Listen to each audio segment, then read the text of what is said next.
Alhamdulillah wa kafa wa salatu wa salamu ala nabi al-Mustafa amma ba'd. Il est certain que notre époque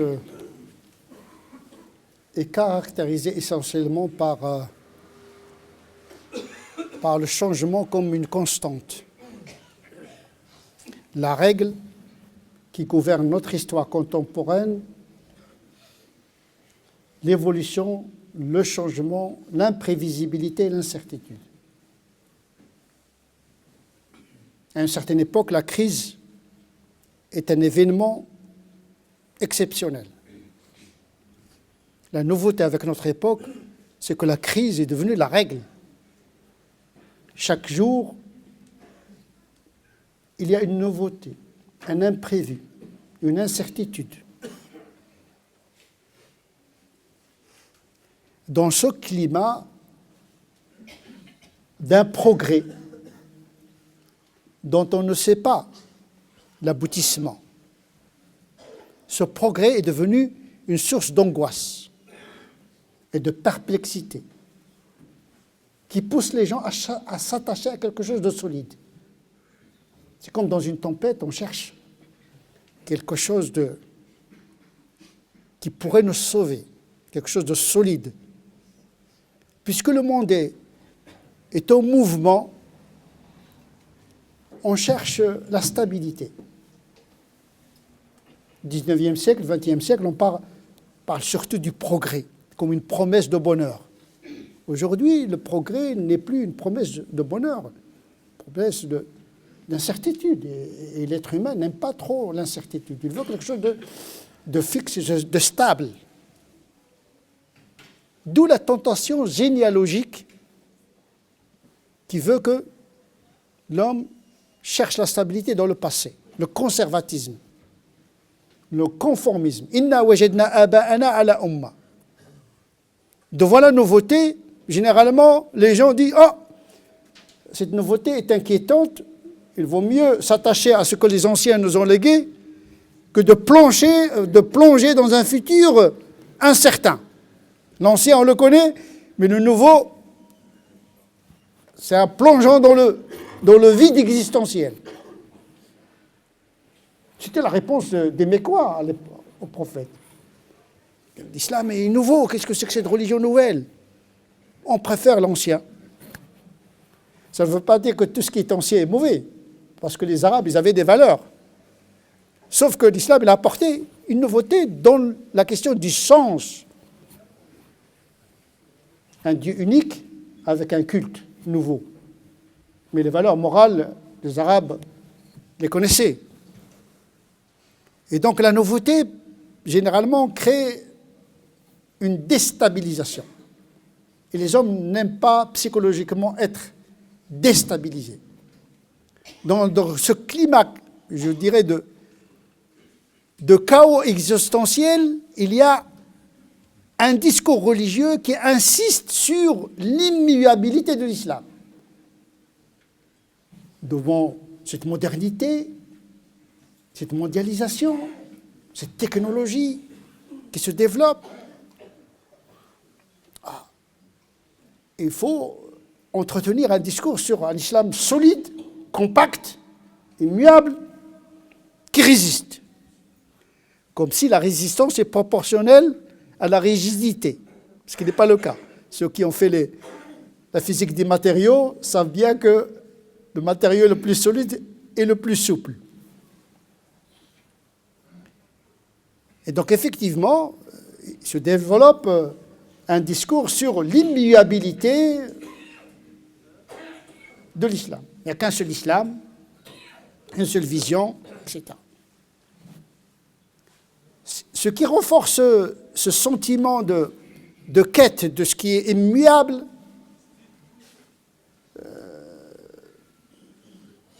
c'est le comportement grégaire de l'être humain qu'il partage avec les animaux. Quand il y a une peur, un troupeau, il a tendance à se regrouper pour faire face à un ennemi extérieur. C'est l'instinct grégaire. Le conformisme, l'imitation. La même chose pour les musulmans aujourd'hui.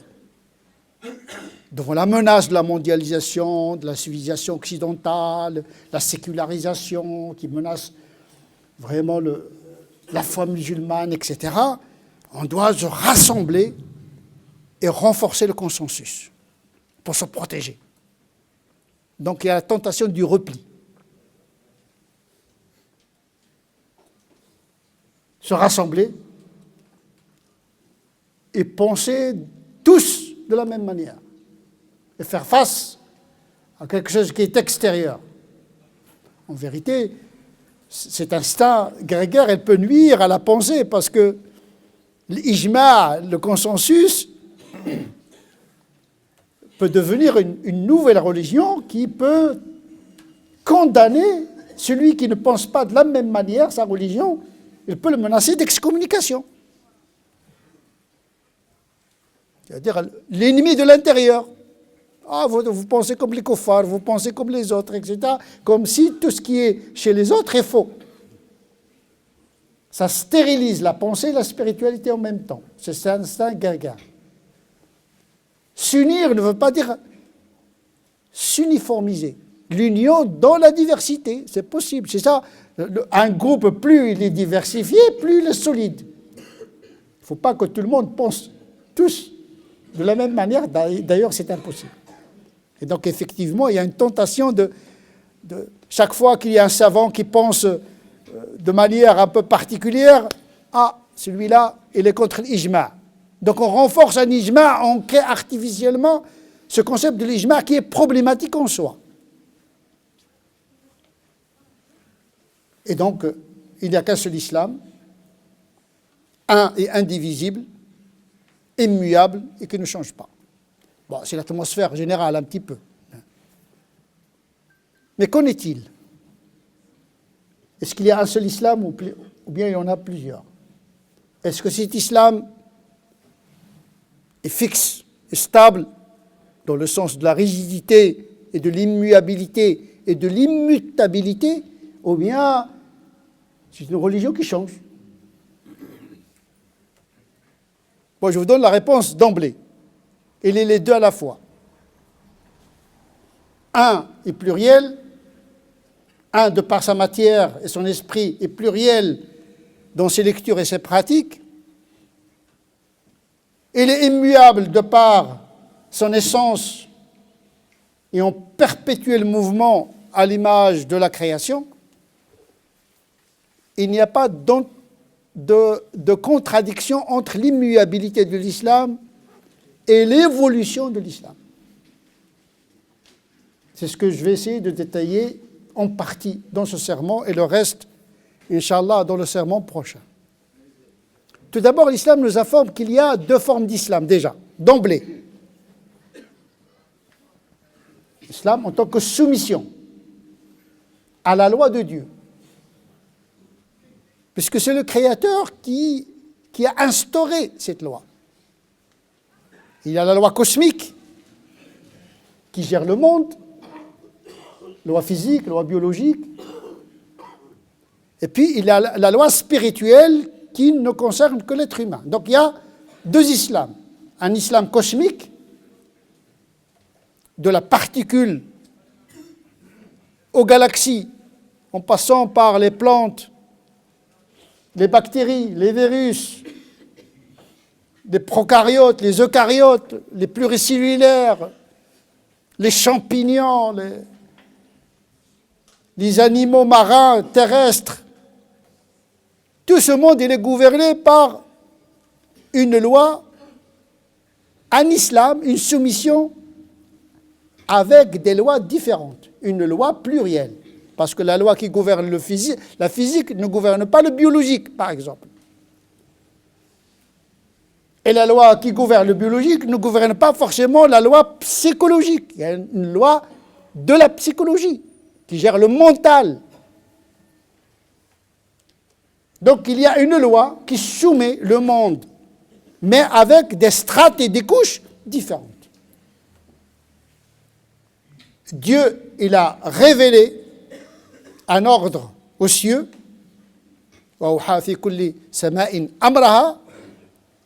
Donc Dieu a ordonné de par sa loi. Des lois qui gouvernent les cieux. On peut dire l'astrophysique, d'une certaine manière, les lois astrophysiques. Lesquelles lois, l'homme essaie de les comprendre.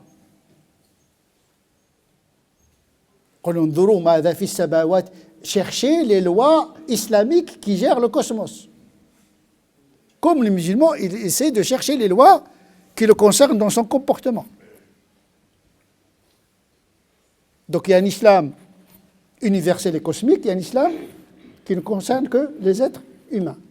Mais la loi, l'islam qui gouverne l'astrophysique n'est pas forcément la soumission qui concerne les particules et les animaux. Et Dieu l'a révélé aux abeilles par le biais de l'instinct animal. Parce que la loi de l'animal, c'est son instinct. C'est pourquoi il y a des études qui concernent les fourmis, les abeilles, les oies, les oiseaux, etc. Le Coran parle de ces communautés animales qui sont gérées par des lois biologiques et éthologiques. Ça veut dire la psychologie de l'animal. Donc l'islam naturel gouverne l'univers et gouverne une partie de l'homme, c'est-à-dire son parti animal, sa partie animale, puisque notre corps est géré par les mêmes lois biologiques qui gèrent les animaux et les mêmes gouvernés par des lois éthologiques parce qu'il y a une psychologie que nous partageons avec les animaux. La peur, la transgression, la violence, le territoire, ce qu'on appelle l'éthologie, ce que les savants musulmans ont étudié. Le Jahid, il a commis un ouvrage très volumineux, il l'appelait le hayawan, l'animal, pour chercher comment expliquer le comportement de l'animal. Et dans cet ouvrage, il a placé un chapitre qui s'appelle l'homme. Il a considéré que l'homme est en partie un animal. Parce qu'on a la même agressivité que l'animal, ou la nourriture. Il y a des lois biologiques qui nous gouvernent et qui expliquent beaucoup de nos comportements. Ça, c'est une soumission. Ça, c'est un islam cosmique naturel. Donc déjà, dès le départ, nous, musulmans, nous croyons qu'il y a un islam naturel et un islam spirituel qui ne concerne que l'être humain. Parce que le monde est gouverné par le même créateur. Et dans la soumission à l'islam spirituel, là aussi, on peut dire qu'il n'y a qu'un seul islam, dès la création d'Adam. Dès que Dieu a désigné un calife, khalifa, eh bien ce khalifa, ce vicaire, l'homme va être gouverné par un islam révélé. Comme Dieu il a révélé les lois à la nature, il va révéler à l'homme une loi qui va gérer sa spiritualité et son comportement sur terre. Et là, il n'y a qu'un seul islam depuis Adam jusqu'à Mohammed sallallahu alayhi wa sallam. Un seul islam. L'islam de Adam n'est pas différent de Mohammed sallallahu alayhi wa sallam. Un seul Dieu, le jour du jugement dernier, faire le bien, c'est le même islam. Le même islam que celui d'Abraham, le même islam que celui de Moïse, le même islam que celui de Jésus. Inna ad-dina inda Allahi. La religion pour Dieu a toujours été l'islam. La soumission, cette fois-ci, pas une soumission physique, mais une soumission libre et volontaire. Donc il y a un islam déterministe qui ne donne aucun choix à la création. Il y a un islam qui donne la liberté de se soumettre ou pas à Dieu. C'est l'islam révélé. Et donc, tous les prophètes, ils ont pratiqué l'islam à leur époque. Donc il y a un seul islam avec des lois différentes. Une seule foi, partagée par tous les... Il n'y a qu'un seul Dieu. Après la mort et la résurrection, la prophétie, les anges. Donc il y a, de ce point de vue, un seul islam quant à la foi, ce qu'on appelle le domaine de l'aqida. Par contre, au niveau des lois, au niveau du culte, au niveau du halal et du haram, eh bien, il y a plusieurs versions de l'islam dont la dernière est celle de Mohammed sallallahu alayhi wa sallam. Donc l'islam dont nous parlons aujourd'hui, c'est l'islam version mahométane, l'islam le muhammadi, huwa al-akhir, huwa alladhi nahnu na'ishu, c'est notre islam à nous. Mais il y a l'islam des Juifs, à l'époque des prophètes d'Israël, jusqu'à Jésus, etc. etc.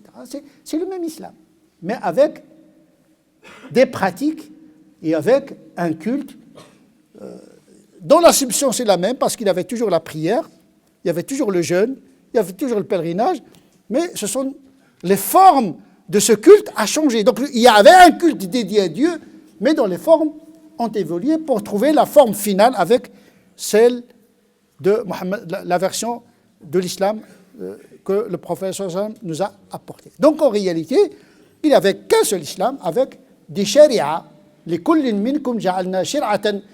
À chacun d'entre vous, nous avons établi une méthode et une sharia. Mais c'est le même islam. Donc en même temps, il est un et pluriel, immuable et variable en même temps. Cette immuabilité couplée par l'évolution, on la trouve au sein de la dernière version de l'islam avec Mohammed sallallahu alayhi wa sallam. Il y a un seul islam de Mohammed sallallahu alayhi wa sallam, mais il y a des formes qui changent, qui évoluent. Donc il n'y a pas de contradiction entre la stabilité d'une religion et son évolution. Au contraire, sans l'évolution, il n'y a pas de stabilité. C'est comme la matière. Niels Bohr, il dit la stabilité de la matière est quelque chose d'incompréhensible. C'est un miracle que la matière, elle est stable, mais elle est en changement permanent. Ce même principe dans la loi physique, on le trouve dans la loi de la charia. Une seule matière, mais c'est une matière en mouvement, un perpétuel mouvement. Niels Bohr, c'est le père de l'atome. Il dit comment ça se fait que la matière est stable alors qu'elle est constituée de particules élémentaires en perpétuel mouvement. Il y a les électrons sont de la même nature, mais leur nombre, selon les atomes, peut changer la nature et la forme de l'atome. C'est-à-dire qu'il y a une même unité de la matière, mais une diversité dans son expression. Et même les lois qui gouvernent la matière, il y a plusieurs lois qui gouvernent la matière. Une seule matière, une seule loi, mais avec des sous-couches de cette loi. C'est-à-dire la loi qui gouverne le subatomique, c'est la mécanique quantique. Au-delà de l'atome, ce n'est pas la loi quantique qui gouverne la matière, mais c'est la relativité d'Einstein. Donc, une seule matière avec plusieurs formes et plusieurs lois. Donc, il n'y a pas d'antinomie entre la stabilité, l'immuabilité et le mouvement et le changement. C'est ça le paradoxe et l'incompréhensibilité à laquelle a été confronté Niels Bohr. On peut dire la même chose de l'islam. Il est stable et pourtant il bouge. Il change. On va voir comment l'islam, il est immuable d'un côté, mais qui évolue et qui change en fonction des époques, en fonction des compréhensions des uns et des autres, en fonction de beaucoup d'éléments, parce que cette religion, elle a été créée en conformité avec les lois universelles de Dieu, c'est-à-dire que tout est au mouvement. Vous voyez les montagnes, il dit le Coran, vous les croyez stables alors qu'ils se déplacent comme des nuages. La stabilité dans le mouvement. Et donc, tout dépend comment on perçoit la stabilité. La stabilité, ce n'est pas la rigidité. C'est pourquoi lorsqu'on dit le retour aux sources, ce n'est pas un retour en arrière. Ce n'est pas un conservatisme qui étouffe ce souffle qui est l'islam, qui veut épouser tous les contours de toutes les cultures humaines, parce qu'il est destiné à l'éternité. نسأل الله عز وجل أن يجعلنا من الذين يستمعون القول فيتبعون أحسنه أولئك الذين هداهم الله وأولئك هم أولو الألباب. اللهم اهدنا فيمن هديت، وعافنا فيمن عافيت، وتولنا فيمن توليت، وبارك لنا فيما أعطيت، وقنا واصرف عنا شر ما قضيت. اللهم صل على سيدنا محمد وعلى آل سيدنا محمد كما صليت على سيدنا إبراهيم وعلى آل سيدنا إبراهيم، وبارك على سيدنا محمد وعلى آل سيدنا محمد كما باركت على سيدنا إبراهيم وعلى آل سيدنا إبراهيم في العالمين إنك حميد مجيد. سبحان ربك رب العزة عما يصفون، وسلام على المرسلين، والحمد لله رب العالمين.